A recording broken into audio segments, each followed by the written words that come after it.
there's the scene where the guy who dies by the acid on the face or whatever, Oh yeah, he like yeah. crawls back to the ship and he's like this Yeah. zombie thing. Uh-huh. Now, just stand alone, Yeah. scene's great, Yeah, right? it's great. It's like what more could you ask for? This is fantastic. You can't kill him, you have to burn him to death and all that kind Yeah. of stuff. But I was like, Back to the flamethrowers I mentioned. exactly. But there was nothing else that happened in that movie that was anything similar to that. And there Okay, was yeah. no logical reasoning to help us understand why that happened. It almost was like, wouldn't it be scary if this happened? And then they just put it in the movie. Yeah, I think that was kind of like them trying to do the thing in Alien where the monster is different every time you encounter it. Yeah. But you're right, it doesn't really It doesn't make we're any not really sense. matching it. They have this black icky goo stuff Right. that like you touch it and then bad things happen. Right. And that's like all you get. So it's it feels really weak. Well, it's not consistent. That was the point, was that Yeah, what it does is super erratic. It's totally Right. different every time it interacts with someone. So Which, yeah, I agree that's kind of a problem. as a concept, is fine. It just, that was such a drastic difference, Mhm. a zombie person as opposed to the snake thing. Because that was the thing, is that, the snake that, like, kills that one guy, and then its blood is acidic, kind of like the xenomorphs, and that's what kills him. It just, like, melts his face off or whatever. And, like, oh, that's fine. But then he comes back to life somehow.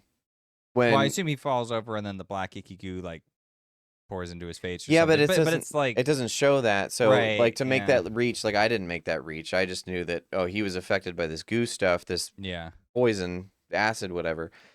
So you had that, and then you had the snake thing, which doesn't appear ever again. It kind of like it like jumps into the guy's throat or whatever and kills him from the inside. Or like I get it, horrifying elements of the film, but what does that do? It's just there. It's just like, this is just part of this world, I guess. It's just a snake that lives on this planet, and then its poison can make someone come back to life and go attack its fellow friends.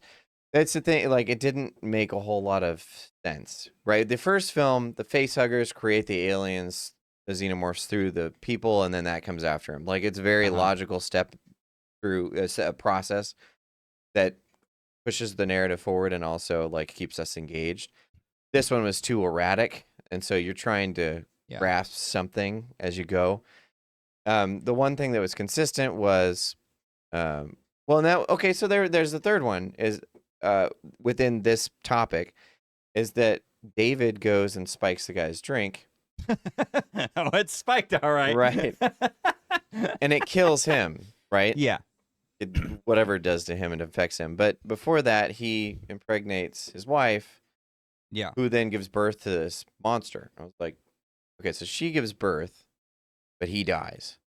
But she gives birth to something who can also give birth to something else. And it's just like, right. It's just all over the place. Your DNA. Yeah, exactly. Yeah. Which is fine. Like, I would have understood more if he came back as a zombie. Like, if they swapped it. So the one guy dies and then he comes back as the zombie. But I understand that, like, burn him to death. That's the way they handle it. Mm-hmm. That is a very valid point. Right. Because it creates an inconsistency. I think conceptually it's very watery what this black icky goo stuff is supposed to do. It doesn't feel like it's well thought out at all. And which is fine. Don't get me wrong. That's fine. Yeah, but I'm counter-asking that. I'm saying it's not fine. I'm saying it now creates this problem for them. It's like you made something that's too abstract to exist. Like nothing would ever really exist in that capacity. Right. It doesn't really make sense. So like just the kind of the foundation of it is very almost like dreamlike. Like in a dream, it might do different things like that and be super erratic, but not in real life. So yeah, it's just not a very relatable thing. I also think I'm glad you mentioned the whole like birthing sequence because, Ridley Scott's gone on record, I believe, saying that like part of like the concept for the original Alien was like it's essentially like rape. It's like men getting raped basically because he's like, well, men can't really experience rape, not in the same way. So he was like, what, or at least birthing, right? So he like creates this like horrific like birthing sequence for like men to experience. That was at least like part of the inspiration, right? I bring that up. Him and Geiger, man. Jeez, I know, right? Yes, go see a therapist. Gosh. Okay, so I bring that up simply because in this movie, it kind of like goes back against that a little bit because Shaw is now the one who has to get this like baby out of her stuff. You know what I mean? It's kind of like now it's just attacking women, so it kind of just feels like, that like loses kind of the charm of what the other one was doing on some level. The charm. Because the thing is, Sigourney Weaver is the character who survives. Right. She's the one who makes it out. And so she's the one who's resilient. She's the one who can handle childbirth. All the men, they just die.